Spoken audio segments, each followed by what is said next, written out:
watched my son-in-law toss a suitcase into the lake. The splash echoed across the water like a gunshot in the quiet evening air. But then I heard it. A muffled sound coming from inside. My blood went cold. What kind of suitcase makes noise after it sinks?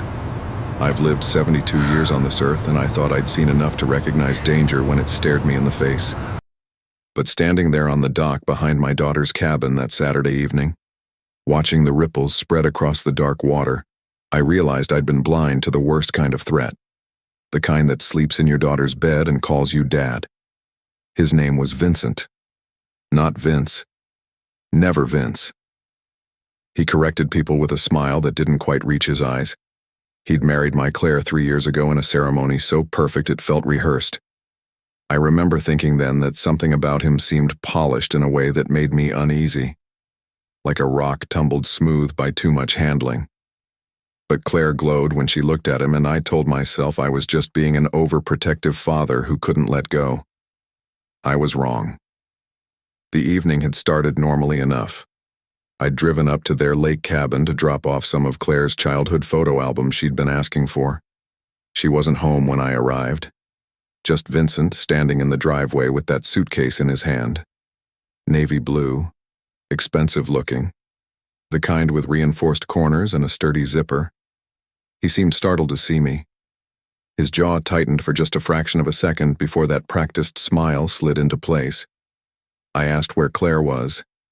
He said she'd gone into town for groceries. Would be back in an hour. His voice was smooth. Too smooth, like he'd been expecting a different question and had his answer ready anyway. I should have left then. Should have handed him the box of albums and driven back down the mountain. But something in his posture made me hesitate. He was holding that suitcase at an odd angle, like it was heavier on one side, like something inside had shifted. Before I could ask about it, he told me he was just taking out some old camping gear they didn't need anymore. Gonna toss it in the shed out back. Nothing unusual about that. People cleaned out their cabins all the time. Except his knuckles were white where he gripped the handle, and he wouldn't quite meet my eyes. I nodded. Said I'd help him carry it. He refused. Too quickly. Said he had it under control and I should go inside and wait for Claire in the cool air conditioning. It was a hot day. Made sense. Everything he said made sense. But my gut twisted anyway. I watched him walk toward the dock instead of the shed. Watched him glance back over his shoulder once. Twice. Then he reached the end of the wooden planks and without any hesitation he swung that suitcase back and hurled it into the lake. That's when I heard it. A sound like fabric dragging against fabric. Or maybe a moan. It was brief, barely audible over the splash. But it was there. And Vincent heard it too because his whole body went rigid. He stood there staring at the water for 3 long seconds. Then he turned and saw me watching from the porch. Our eyes locked. His face went pale. Not the pale of surprise, the pale of someone caught doing something they can't explain away. I didn't think. I just moved. My legs carried me off that porch and down toward the dock faster than I'd moved in a decade. Vincent shouted something behind me. Wait or stop or maybe don't. I didn't care. That sound kept replaying in my head. Muffled. Desperate. The suitcase was already sinking. I could see the dark shape of it descending through the murky green water about 15 feet from the dock. I kicked off my shoes and dove. The cold hit me like a fist. Mountain lake water in early September. I forced my eyes open underwater even though it stung. Visibility was terrible. Sediment and algae turned everything into a dark soup. But I could make out the suitcase settling onto the silty bottom about 12 feet down. I kicked hard. My lungs were already burning. Age makes you forget how long you can actually hold your breath until you're testing it with your life. I reached the bottom and grabbed the handle. It was heavier than I expected, way heavier than camping gear. I pulled. It barely budged. My chest screamed for air. I planted my feet against a rock and yanked with everything I had. The suitcase shifted, dragged. I kicked toward the surface, pulling it with me inch by agonizing inch. My head broke the surface and I gasped. Stars danced at the edges of my vision. I gulped air and kept pulling. The suitcase felt like it weighed 100 pounds. I half swam, half dragged it toward the shore, shallow enough to stand now. I hauled it up onto the muddy bank and collapsed beside it, coughing up lake water. Vincent was gone. I could hear his truck engine roaring to life in the driveway, tires spitting gravel. He was running. That told me everything I needed to know. I knelt beside the suitcase. My hands were shaking so badly I could barely grip the zipper. It was locked. A small combination lock held the two zipper pulls together. I looked around for something to break it. Found a rock the size of my fist. Smashed the lock 3 times before it popped open. I forced the zipper open. The sound of the metal teeth separating felt impossibly loud in the sudden silence. I pulled the top flap back, and my heart stopped. Inside was a little girl, maybe 4 years old, soaking wet, pale, lips tinged blue. Her eyes were closed. Duct tape covered her mouth. Her small hands were bound in front of her with zip ties. For one terrible moment, I thought I was too late. Then her chest moved. A tiny, shallow breath. She was alive. I ripped the tape from her mouth as gently as my shaking hands could manage. She coughed. Water came up. Her eyes fluttered open. Brown eyes. Terrified. Confused. She looked at me like she didn't know whether I was another monster or a miracle. I told her she was safe now. I promised her. My voice cracked on the words. I pulled out my phone with numb fingers and dialed 911. While I waited for them to answer, I looked at this child, this precious little soul who'd been seconds away from drowning in a suitcase at the bottom of a lake. And I thought about my daughter, about Claire coming home with groceries to find her husband gone, and her father holding a strange little girl pulled from the water. The operator answered. I tried to explain, tried to make sense of what I was seeing. But how do you make sense of evil? The little girl started to cry. Soft whimpering sounds that broke something inside me. I wrapped my wet jacket around her shivering body and held her close. She didn't pull away. She buried her face against my shoulder and sobbed. I didn't know her name yet, didn't know where she'd come from or how long Vincent had kept her. All I knew was that I'd almost let her die because I'd been too polite to question a suitcase. What kind of man throws a child into a lake? What kind of man sleeps beside my daughter at night and hides this kind of darkness?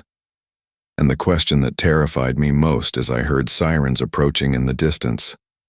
Did Claire know?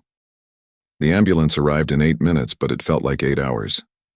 I sat there on the muddy bank holding that trembling little girl, while my mind raced through every interaction I'd ever had with Vincent.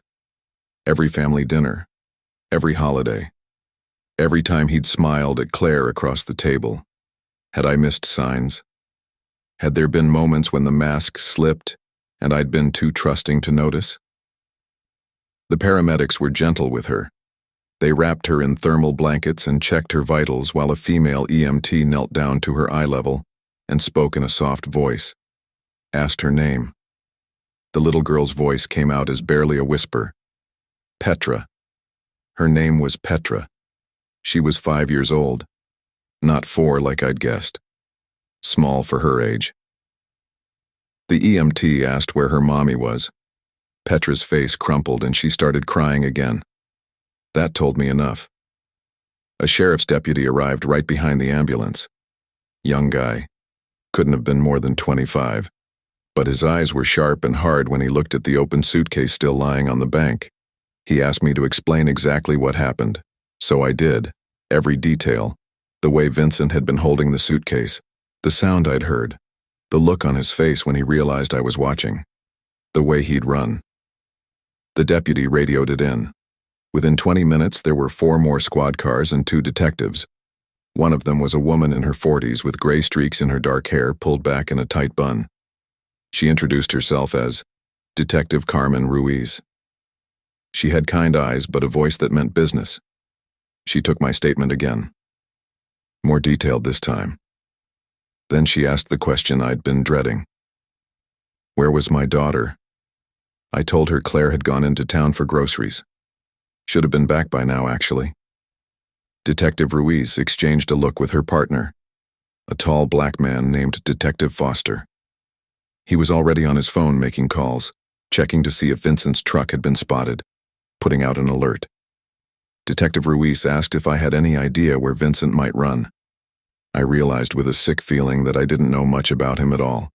He'd told us he grew up in Oregon, worked in software development, parents were dead, no siblings. Looking back now, those details felt thin, convenient, like a backstory someone creates when they don't want you digging into their real past. That's when Claire's car pulled into the driveway. My heart dropped into my stomach. I watched her get out carrying 2 bags of groceries, saw her face change as she took in the scene.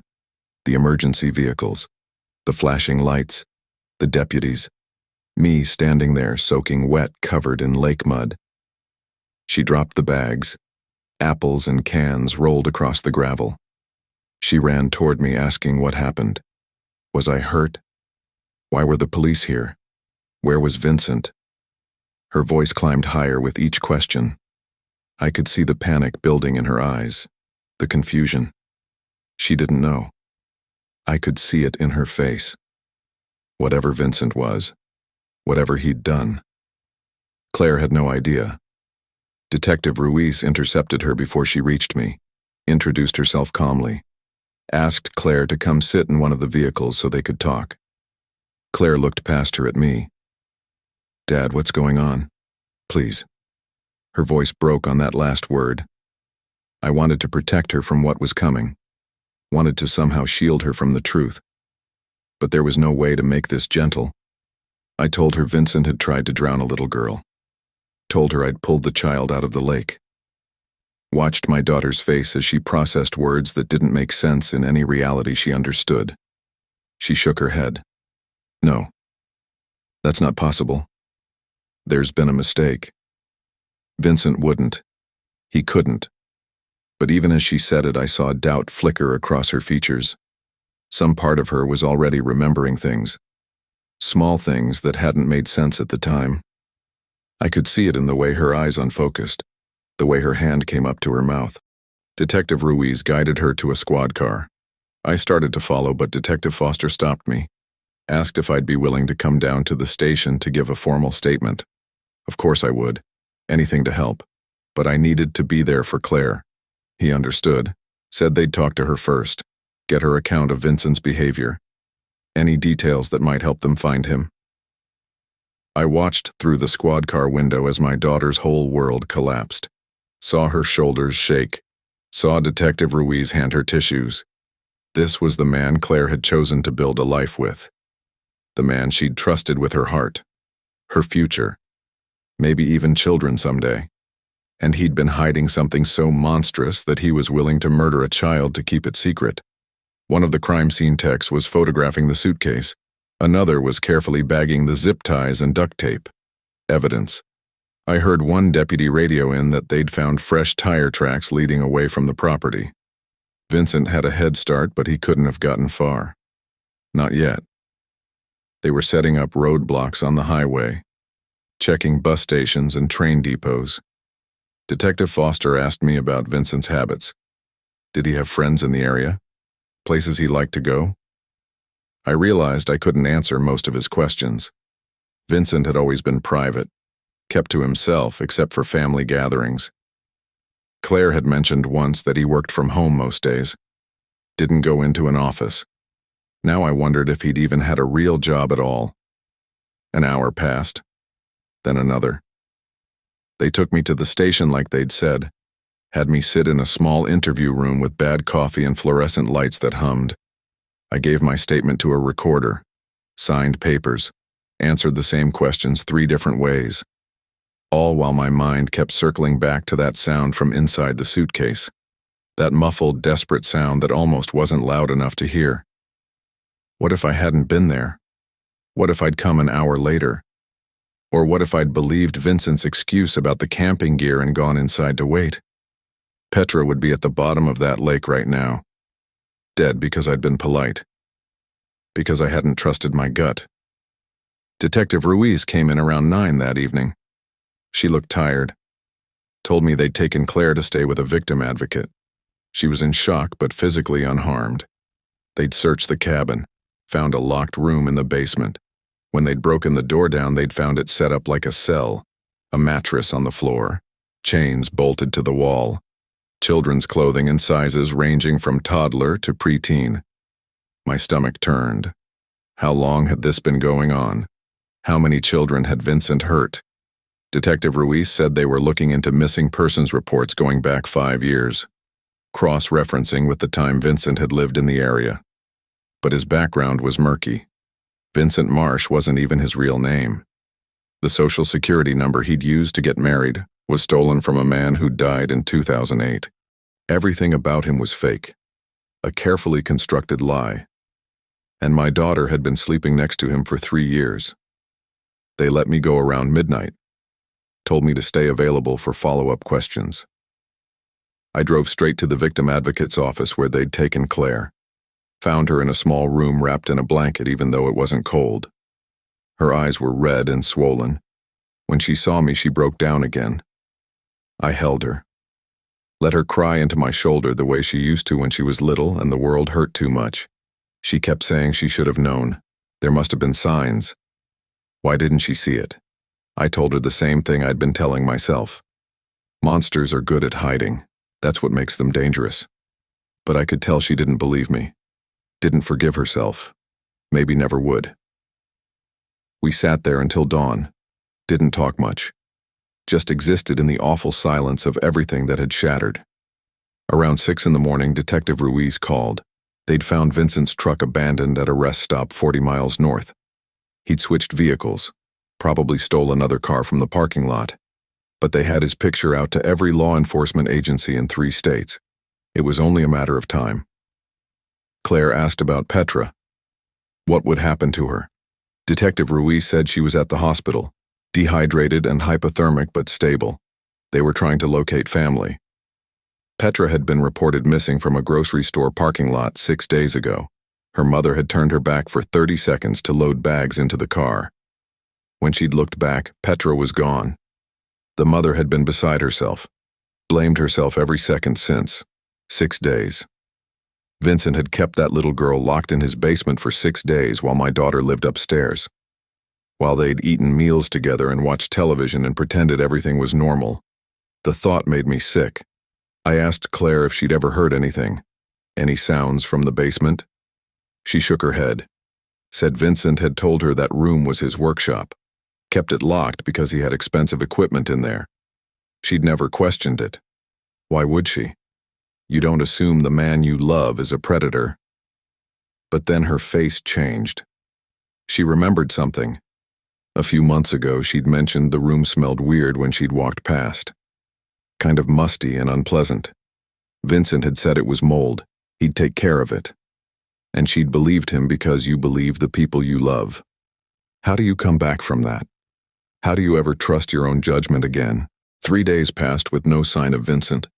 3 days of waiting by the phone, of watching news reports that showed his face on every channel, of lying awake at night replaying every moment and wondering what else I'd missed. Claire moved back in with me.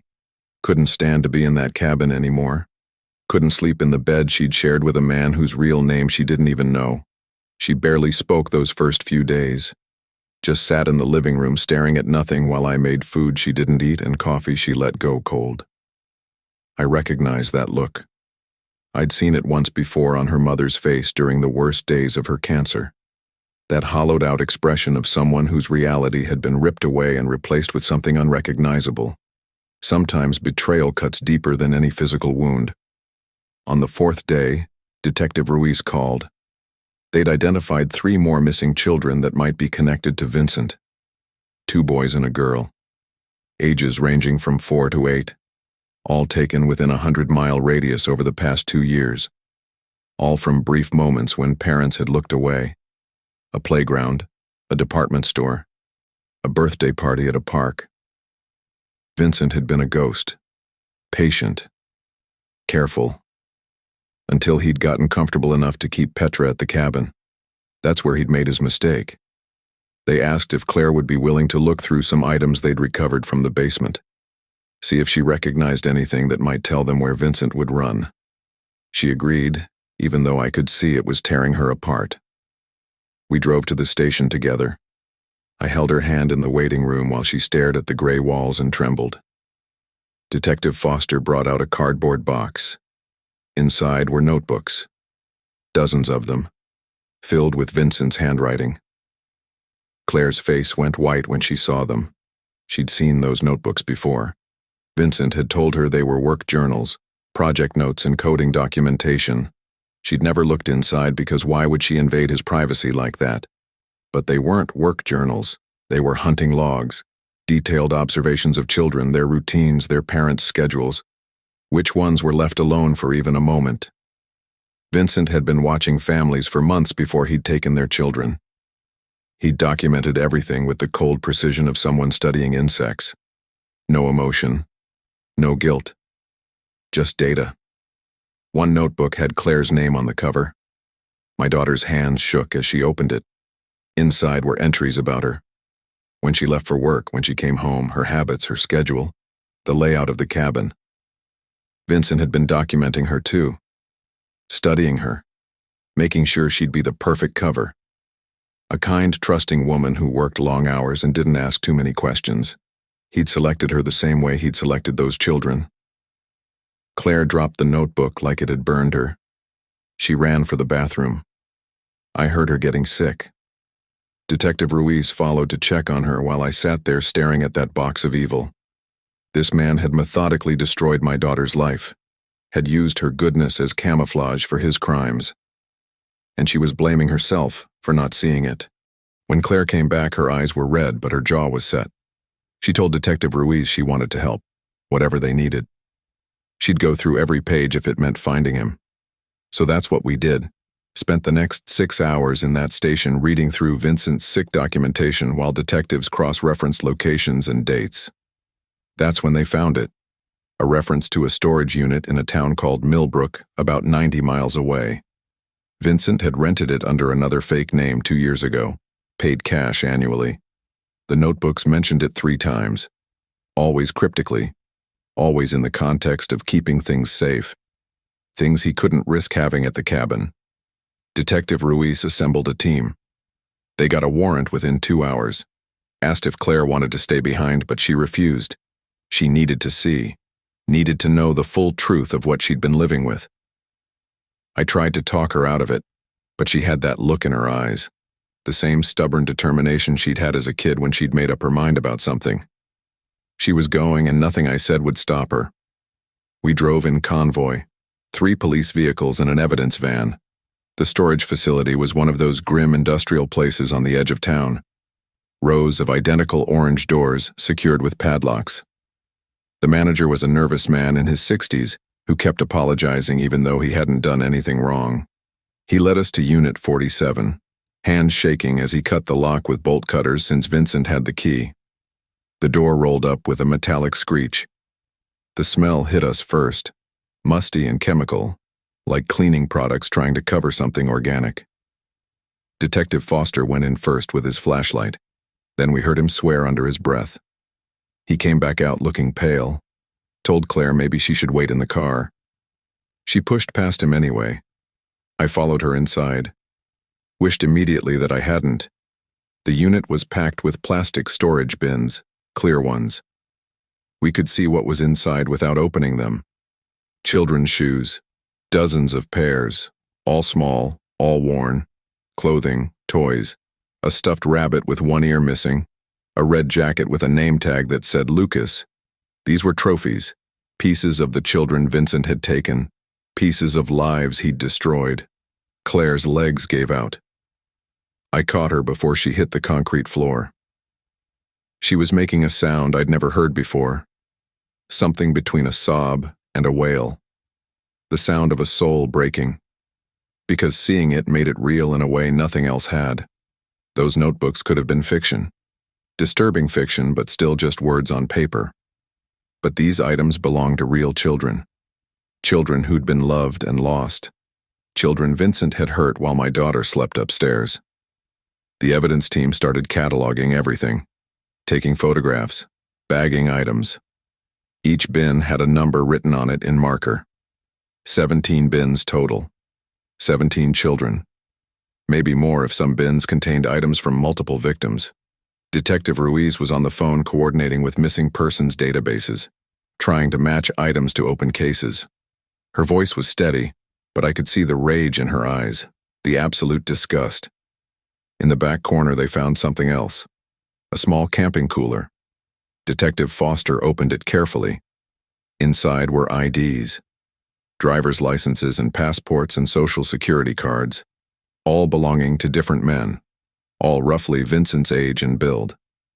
He'd been stealing identities for years, probably had new ones already lined up for wherever he'd run to. He could be anyone by now. Living in another town, watching another family, planning his next hunt. That thought terrified me more than anything, that he might get away, that he might do this again, that some other father might stand where I was standing someday, wondering how he'd missed the signs. We couldn't let that happen. I wouldn't let that happen. Claire was sitting against the wall with her head in her hands. One of the forensic techs offered her water, but she didn't respond. Just stared at those bins like she was trying to memorize every detail, like punishing herself by bearing witness to it all. I sat down next to her, put my arm around her shoulders. She leaned into me the way she used to when she was small and scared of thunderstorms. She asked me in a whisper if I thought any of them were still alive. The children. I didn't know what to say. Detective Ruiz had told us they were checking hospitals and morgues, following up on remains found in the area over the past few years. But most of these items looked old, faded. Some of the shoes were scuffed almost smooth. That meant time had passed. Probably too much time. I told Claire we had to hope, had to believe that finding this place meant we could bring some families answers. Even if the answers were painful, at least they'd know. They could stop wondering, could stop looking at every child in a crowd and asking themselves if that was their baby. There was a mercy in certainty, even when the certainty was loss. One of the detectives called out from the corner. They'd found a laptop hidden under a tarp, password protected, but their tech team could crack it. Might have more information, locations, communications, maybe even surveillance footage if Vincent had been documenting his crimes digitally. Every piece of evidence brought them closer to understanding his pattern, and understanding his pattern meant predicting where he'd go next. We stayed there until almost midnight, watching the evidence team work, watching them carry out bin after bin, each one cataloged and loaded into the van, each one representing a family torn apart, a child stolen, a life destroyed. By the time they finished, Claire looked like she'd aged 10 years. Her face was drawn and pale, eyes hollow with exhaustion and grief that wasn't even hers, but she'd claimed it anyway. Detective Ruiz drove us back to my house. Told us they'd be in touch as soon as they had more information. The FBI was involved now. This was bigger than a local case. Interstate crimes, multiple victims. They had resources, specialists, people who did nothing but hunt predators like Vincent. She promised us they wouldn't stop looking. Wouldn't stop until he was found. But promises don't stop nightmares. That night I woke up at 3 a.m. to the sound of Claire screaming. I ran to her room and found her tangled in sheets. Still asleep but thrashing, crying out words I couldn't understand. When I finally woke her, she looked at me with wild eyes and asked if it was real. If any of it was real. Or was it just a terrible dream? I wished I could tell her it was a dream. Wished I could make it all disappear the way I used to make monsters under her bed go away when she was little. But some monsters are real. Some monsters look like normal people. Smile at you across the dinner table, kiss your daughter goodnight, and then go down to the basement and do unspeakable things. How do you protect the people you love from that? The call came 11 days after Vincent disappeared. It was just past dawn, and I was sitting in the kitchen drinking coffee that had gone cold while I stared at nothing. Claire was still asleep upstairs, finally getting a few hours of rest after days of barely closing her eyes. The phone's ring shattered the quiet, and my heart jumped into my throat, the way it had every time it rang for the past week and a half. Detective Ruiz's voice was tight with controlled urgency. They'd found him. Vincent had been spotted at a gas station outside a small town in Idaho using one of the stolen identities from the storage unit. Local police had him cornered in a motel. FBI was coordinating the arrest. She thought we'd want to know. I thanked her with a voice that didn't sound like mine and hung up. I should have felt relief. Should have felt vindication that he'd been caught. Instead, I felt hollow. Because catching him didn't undo what he'd done. Didn't bring back those children or give my daughter back the 3 years she'd lost to a lie. Justice and healing aren't the same thing, and I was learning that lesson in the hardest way possible. Claire came downstairs 20 minutes later. Saw my face and knew immediately something had changed. When I told her they'd found Vincent, she didn't cry. Didn't react at all for a long moment. Then she walked to the sink and threw up. Her whole body shook, but no sound came out. I stood behind her feeling helpless. What do you say to someone whose entire life has been revealed as a carefully constructed trap? The arrest made national news by noon. Video footage of Vincent being led out of that motel in handcuffs. His head down, hair longer than it had been, beard growing in. He looked like a stranger, not the clean-cut, polished man who'd asked for my blessing to marry Claire, not the son-in-law who'd helped me fix my deck last summer and talked about baseball. Just another monster being dragged into the light. Claire watched the footage on repeat. I wanted to tell her to turn it off, to stop torturing herself. But I understood the compulsion. She was searching his face for answers that would never be there, trying to see the moment the mask had slipped, the clue she'd missed, the truth she should have known. But hindsight is a cruel teacher that only shows up after the test is over. Detective Ruiz called again that evening. The laptop they'd recovered had been cracked. What they'd found was worse than anyone imagined. Videos. Hundreds of them. Vincent had been documenting his crimes for years. Not all of the children had died. Some he'd released after keeping them for days or weeks, returned them to random locations where they'd eventually been found. Traumatized, changed forever, but alive. The families had never known who'd taken them or why they'd been let go. Now they knew. The FBI was working to identify every victim in those videos, contact every family. Some of the children were teenagers now, living with scars they'd never fully understood. Others were still young enough that the memories might be mercifully buried, but all of them would have to relive their worst moments as evidence in the trial. All of them would have to testify if prosecutors wanted to make sure Vincent never saw freedom again. Claire asked if she'd have to testify too. Detective Ruiz said probably yes. The prosecution would need her to establish the timeline. Confirm that Vincent had access to the cabin basement. Testify about his behavior and habits. It would be painful, but necessary. Claire nodded like she'd expected that answer. Like she'd already resigned herself to one more violation. One more way Vincent would force himself into her life, even from behind bars. The next few weeks blurred together. Meetings with prosecutors, victim advocates, therapists. Claire moved through it all like a ghost. Answering questions, signing statements, cooperating fully. But I could see pieces of her disappearing. The light in her eyes that had always made her my bright, happy girl was gone, replaced by something harder, something that knew too much about how evil hides in plain sight. Petra's mother reached out through Detective Ruiz, wanted to meet us, to thank me for saving her daughter. I wasn't sure it was a good idea, but Claire insisted we go. Said she needed to see that something good had come from all this, that at least one child was home safe because of what I'd done. We met them at a park on a crisp October afternoon. Petra was on the swings, bundled in a purple jacket, hair pulled back in pigtails. She looked so small, so fragile. When her mother pointed us out, Petra's eyes went wide. She jumped off the swing mid-motion and ran straight to me, wrapped her little arms around my legs and held on tight. My throat closed up. I couldn't speak. Just put my hand on her head while she squeezed me like I was the only solid thing in a shifting world. Her mother was crying, thanking me over and over, saying she'd lost hope, had prepared herself for the worst.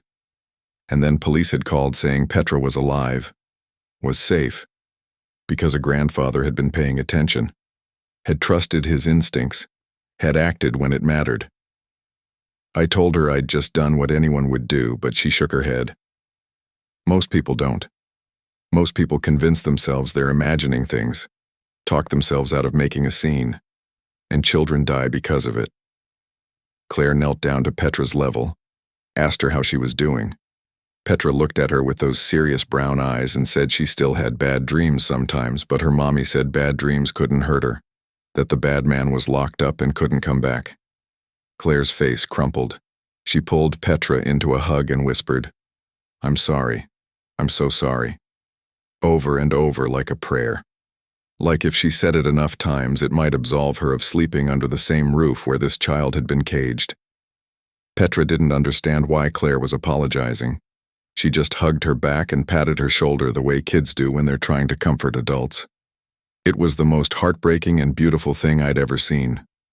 This tiny survivor offering grace to a woman who bore no blame, but carried all the guilt.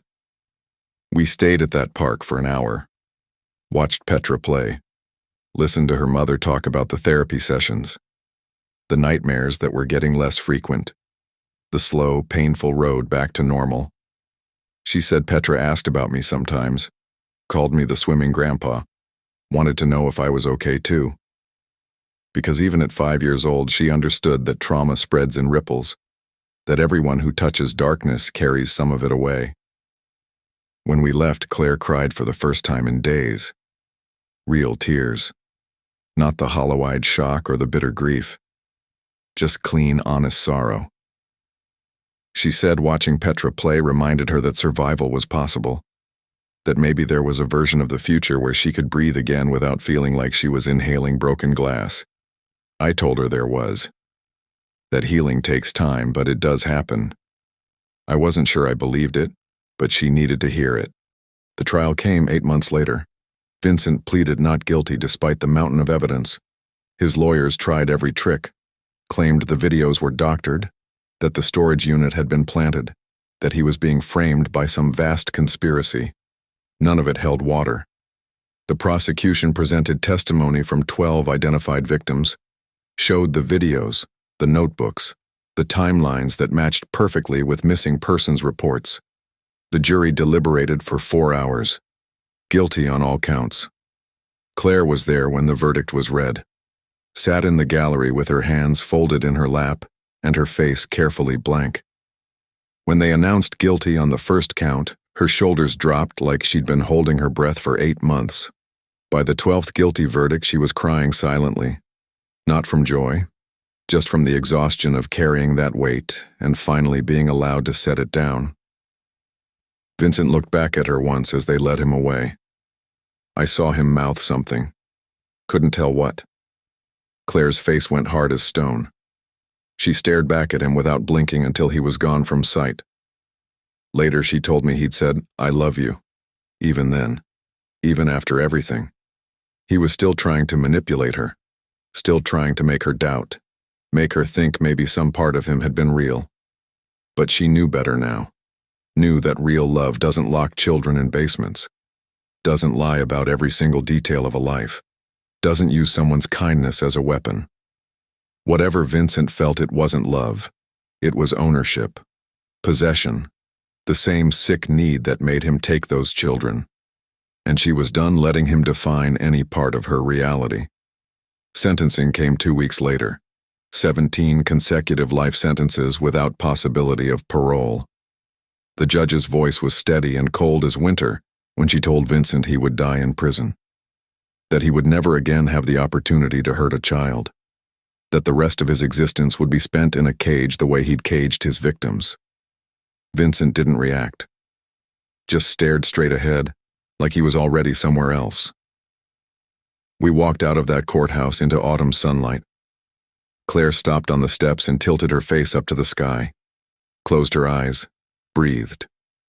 When she opened them again, she looked at me and said she wanted to go back to the lake. To the cabin. Face it one more time before she sold it. I asked if she was sure. She nodded. Said she needed to see it without him there. Needed to prove to herself that it was just a building, that he didn't get to take that place away from her too. So we drove up the mountain on a Saturday in November. The trees were bare, the lake dark and still. The cabin looked smaller than I remembered, less ominous. Claire walked through every room, touched the walls, opened closets, went down to the basement and stood in that empty room where Petra had been kept. The chains were gone, evidence removed, just bare walls and concrete floor. She stood there for a long time. Then she turned to me and said she forgave herself. She hadn't known. Couldn't have known. And hating herself for being human didn't honor the victims, didn't help anyone heal. The only thing she could do was live. Really live. Be present and aware and trust her instincts the way I'd trusted mine that day on the dock. Turn the pain into purpose. We locked up the cabin, put it on the market the next week. Claire used the money from the sale to start a foundation, one that trained parents and teachers and community members to recognize signs of predatory behavior. That funded therapy for victims of abduction. That advocated for stronger tracking of missing children cases. She named it Petra's Voice, because one little girl's survival had exposed a monster, and maybe that could mean something. I'm 73 now. A year has passed since that awful day at the lake. Claire is slowly rebuilding, dating again, carefully, cautiously, but open to the possibility that not everyone is hiding darkness. Petra is thriving. Her mother sends updates sometimes, pictures of a smiling kid who loves soccer and drawing and telling elaborate stories. The nightmares are rare now. I think about that suitcase sometimes, about the muffled sound that almost wasn't loud enough to hear, about all the moments in life where we have a choice between convenience and courage, between minding our business and paying attention. Most of the time, nothing comes of it. You look foolish, overreactive, paranoid, but sometimes that choice is the difference between life and death, between a child going home or disappearing forever. And I learned that day that I can live with looking foolish, can live with being wrong and embarrassed. What I couldn't live with is knowing I heard something wrong and did nothing. Trust your instincts, always, even when they seem unreasonable, even when it's uncomfortable, even when the person involved is someone you trust or love. Because monsters rely on our politeness, our hesitation, our unwillingness to cause a scene. They count on us talking ourselves out of action, and children pay the price for our silence. If something feels wrong, it probably is. Don't ignore it. Don't rationalize it away. Investigate.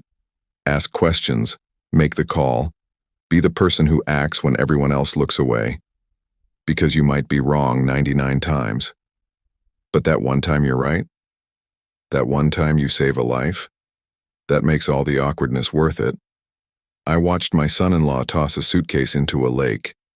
I heard a sound that shouldn't have been there, and I chose to act. That choice saved Petra, exposed Vincent, prevented him from hurting more children. It also cost my daughter 3 years of her life and a mountain of pain. But she's still here, still fighting, still choosing to turn horror into hope. And that little girl who was drowning in darkness? She's playing on swings now, drawing pictures, living the childhood that almost ended in cold water and silence. That's what courage looks like. Not the absence of fear, just the refusal to let fear stop you from doing what's right. So if you see something that doesn't sit right with you, speak up, act, be inconvenient, be persistent. Be the reason someone makes it home. Because in the end, we're all we've got. Just people trying to protect each other in a world that sometimes hides terrible things behind charming smiles. And the only way evil wins is when good people see something wrong and choose to do nothing. Don't be that person. Be the one who dives in, who pulls someone out, who refuses to look away. Your courage might just save a life. And there's no greater purpose than that. If this story made you think twice about trusting your instincts, I'd love to hear about it in the comments. Have you ever had a moment where something felt off and you acted on it? or a time you didn't and wished you had. Share your story below. And if you believe more people need to hear this message, please like this video and subscribe. The more we talk about these things, the harder it becomes for predators to hide. Stay aware, stay vigilant, and always trust that voice inside that tells you something isn't right.